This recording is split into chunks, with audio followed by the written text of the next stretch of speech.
అంగరంగ వైభవంగా ప్రారంభమైన సింగాపురం వెంకన్న బ్రహ్మోత్సవాలకు హాజరైన మాజీ ఎంపీ కెప్టెన్ లక్ష్మీకాంతారావు, మాజీ ఎమ్మెల్యే వడితల సతీష్ కుమార్, కిషన్ రావు, డాక్టర్ పవన్ కుమార్ దంపతులు హుజూరాబాద్ మండలం సింగాపురం గ్రామంలోని శ్రీ పద్మ గోదా సమేత వెంకటేశ్వర స్వామి ఆలయంలో 29వ వార్షిక బ్రహ్మోత్సవాలు సోమవారం అంగరంగ వైభవంగా ప్రారంభమయ్యాయి. బ్రహ్మోత్సవాలు 3 రోజుల పాటు కన్నుల పండుగగా జరగనున్నాయి. చివరి రోజైన బుధవారం స్వామివారి కళ్యాణ మహోత్సవం జరగనుంది. మొదటి రోజు పూజా కార్యక్రమంలో భాగంగా గణపతి పూజ, పుణ్యహావచనం, హోమాది కార్యక్రమాలు నిర్వహించారు. వేద పండితుల మంత్రోచ్చరణల మధ్య భక్తుల గోవింద నామస్మరణ మధ్య నిర్వహించినటువంటి ఈ కార్యక్రమాలు భక్తులను ఆకట్టుకున్నాయి. బ్రహ్మోత్సవాలను పురస్కరించుకుని దేవాలయాన్ని పూలమాలలతో సుందరంగా అలంకరించారు. అలాగే ఉత్సవమూర్తులను స్వామివారి, అమ్మవారికి ప్రత్యేక అలంకరణలు చేశారు. భక్తుల గోవింద నామస్మరణ మధ్య ఉత్సవమూర్తులను రథంలో ఊరేగించారు.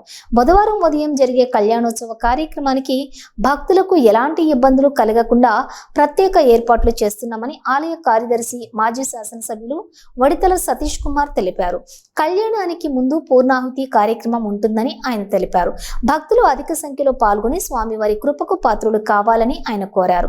మొదటి రోజు బ్రహ్మోత్సవాల్లో ఆయన ఆలయ చైర్మన్, మాజీ ఎంపీ కెప్టెన్ వి లక్ష్మీకాంతారావు దంపతులు, మాజీ ఎమ్మెల్యే వడితల సతీష్ కుమార్ దంపతులు, ఆలయ కమిటీ సభ్యులు వడితల కిషన్ రావు దంపతులు, డాక్టర్ వి పవన్ కుమార్ దంపతులు పాల్గొన్నారు.